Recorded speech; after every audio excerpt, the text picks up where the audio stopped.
We are continuing the program. We have a very interesting fire chat with Miss Olga Kakova. She's online right now. Hi, Olga. She's from the Atlantic Council, the Deputy Director of European Energy Security. She will talk to us about building resilience in Southeastern Europe, new discoveries, new corridors, the IMEC vision. Again, hello, Olga.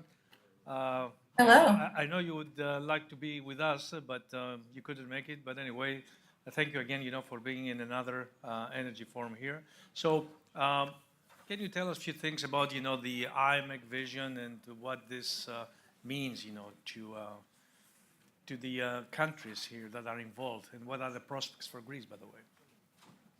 Thank you so much for having me on. Yeah, I really appreciate it. And again, very sorry to not be able to join in person today. In the past times that I've joined in person, it was an incredible conference to be a part of. And I'm really glad and I'm really honored that we're talking about resilience today and building resilience, because the definition of resilience, especially in the energy sector, has evolved tremendously over the last few decades. But the same theme, the constant that has remained the same, is the importance of strategic partnerships to achieve this resilience. And the urgency today in forming these partnerships, particularly with rules based democracies, because frankly, the alternative is closer ties with Russia and China for countries. So if we don't have these partnerships, the countries will go somewhere else. This is why for the U.S. and Europe specifically, initiatives like IMEC, they really truly bring out the fact that we live in this world of realignment of the global order, and such initiatives provide an opportunity for countries to recognize strength in numbers, whether it's to pursue audacious energy goals or whether it is going back to forging greater resilience in the region. We live in such a polarized world today, very polarized politically in a lot of different ways. However, it is so refreshing to see that initiatives like IMEC find support all across the aisle, particularly in the United States, support from different administrations. Why is this important? It's because we don't have to follow the political pendulum, year to years or decades to get decades. We know that there's broader support, there's stability, there's predictability around US and European support for this broader integration. In addition to these geopolitical reasons for the importance of initiatives like IMEC, of course, the economics speak for themselves. The greater strategical integration must bring more efficiency to the energy system, whether it's reducing prices, whether it's building out new interconnectivities, providing optionalities, reducing risks of energy blackmail. And a stronger India, Middle East, Europe, US platform is also a platform for innovation. There's tremendous expertise that can be shared across the region. We often forget about the people, the workforce piece of the equation, but I would say that's one of the greatest resources. If you think about the level of innovation that's happening that can be exchanged and synchronized across this region, there aren't resiliency or energy security problems that we can't solve. But I know you have some questions and we can dive into some of these topics a bit more, so happy to do that. Sure. Thank you very much, first of all, for your intro. I'm going directly, to the IMEC, idea, because I think right now it's a kind of an idea. We don't see any feasible thing, yet. So it has been described as a game changer for connectivity between Asia, Middle East, and Europe. What are the realistic, possible timelines and first steps we should expect in terms of energy and infrastructure development? I think that's a really great question to start. A lot of times when we see these initiatives being born in the past, sometimes they stay on paper, they stay in these beautiful reports, they stay at the forums, right? And we don't see a lot of on the ground development. I think the exciting part with this initiative is that you could argue that there is some movement to already kick it off in some parts of the region, in the Gulf, in Europe, conversations around what's feasible in the digital space. I think trying to look at this as not a one tremendous huge, because the potential is incredible in terms of not just energy, but a broader economic corridor. But this level of this great vision also carries with itself this heavy weight of, oh, we must see trillions of dollars of projects completed in the next 5 years, or otherwise we fail. I would disagree. I think the beauty of this initiative is to find it in incremental progress of interconnectivity or preparedness for interconnectivity. So when I say that, for example, further integration, the Draghi report that came out and highlighted the need, just focusing on more of the inner European integration, but preparing Europe, preparing other regions to be ready for a large-scale project to be fully integrated, to be interconnected, aligning regulatory environment.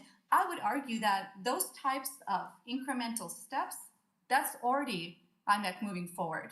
Even if you were to build out additional, smaller digital or energy interconnections that can enhance or prepare for something that's bigger down the road, I would challenge us to focus on those incremental steps, preparing the environment for businesses to come in and feel confident that there is stability, there is predictability, there is regulatory alignment, there's not going to be surprises, and de-risking. When we have these levels of regional cooperation, one of the strongest things that these nations, this cooperation can provide is ways to minimize risk. That's what really, and anytime you talk to the private sector, that's what the companies are looking for when investing in serious big projects.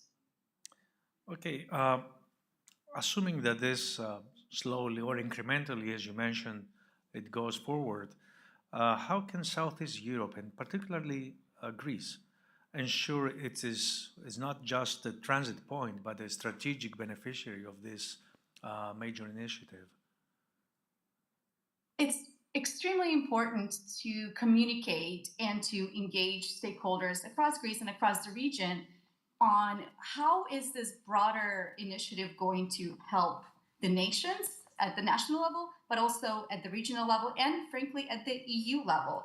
Making a very clear connection on how integration, further interconnectivity, partnerships will reduce energy prices, how they will create resilience and enable countries to respond faster to whether it's kinetic or cyber or weather exacerbated extreme events or technical issues.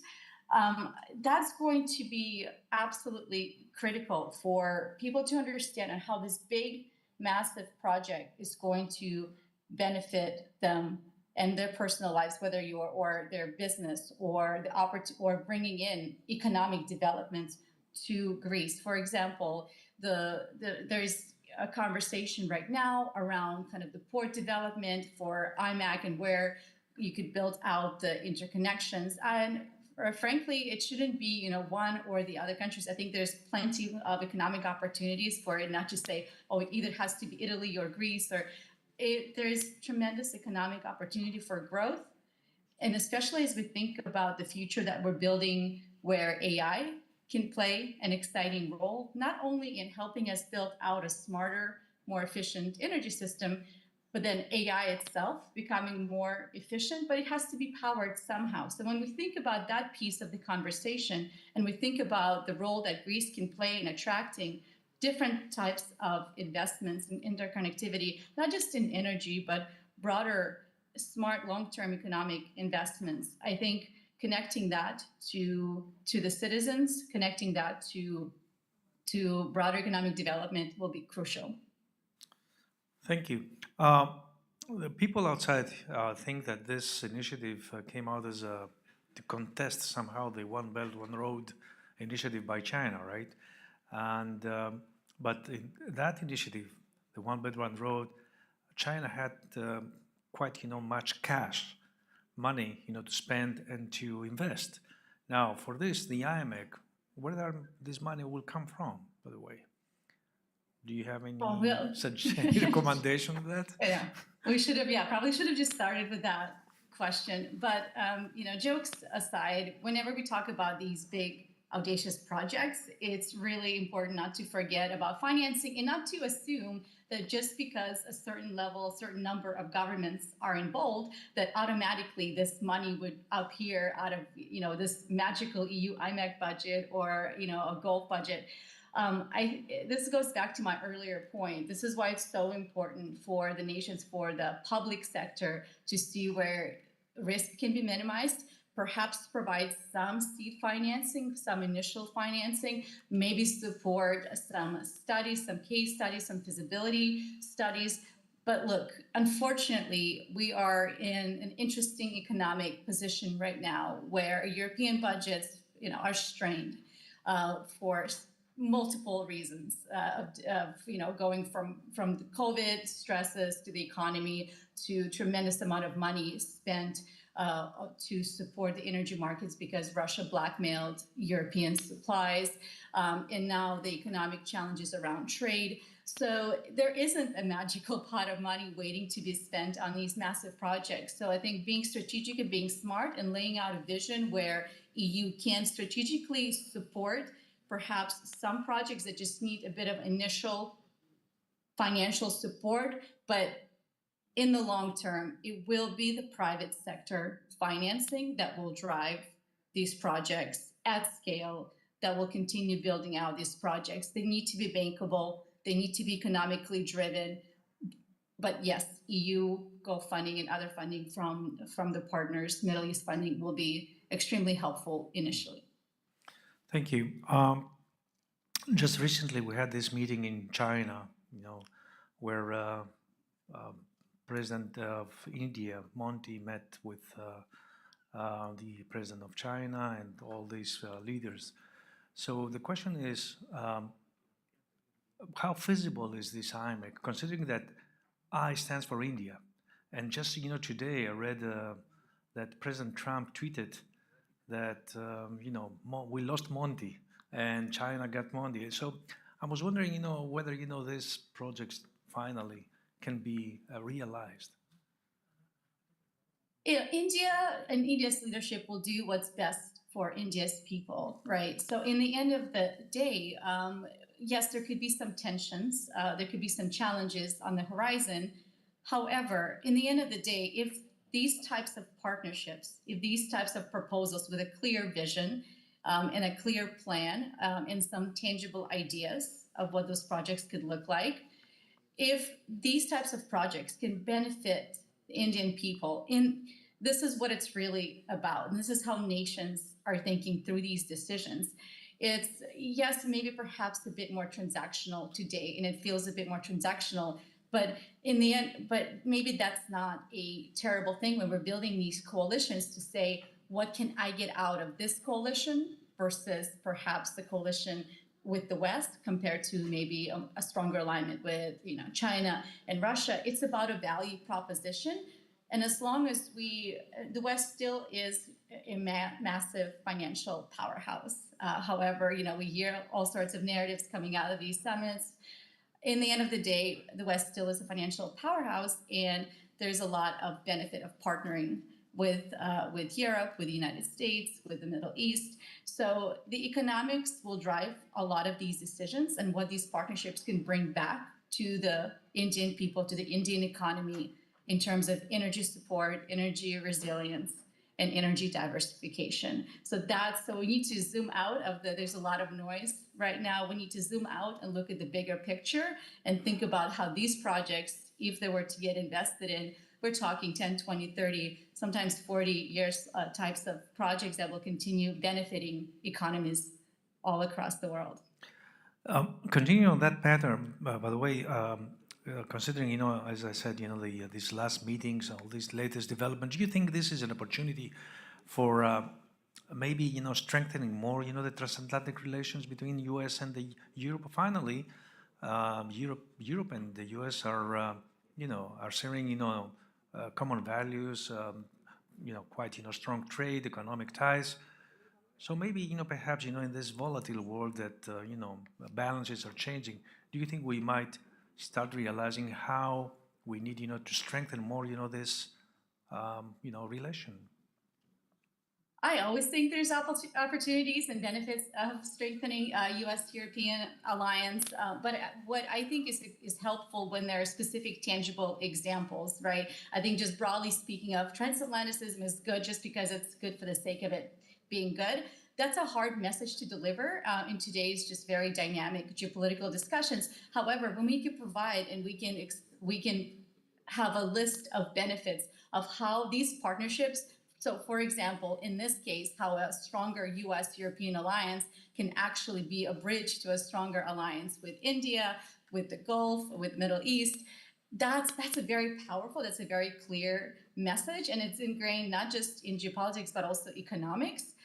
So yes, the benefits are tangible. The time is running out because going back to our earlier discussions, it is time to pick sides. And the axes are rearranging as we speak. The global order is shifting. And we need to be fast, we need to be decisive, and you need to be smart about, again, the value proposition of the partnership here. Well, I think yes, we do have many things to do. Actually, we need really to, as an AmCham, by the way, as all AmChams, we're in favor, of course, of enhancing and strengthening the transatlantic ties, and I think we all should do this. Especially now times. So I would like to thank you very much for participating in this energy forum. But the way I'm looking forward to see you in Washington next October, hoping that you are there actually when we visited. So again, thank you. My regards to the rest of the group there, and looking forward. Okay. Thank you for having me on. Take care. Thank you, Olga. Take care.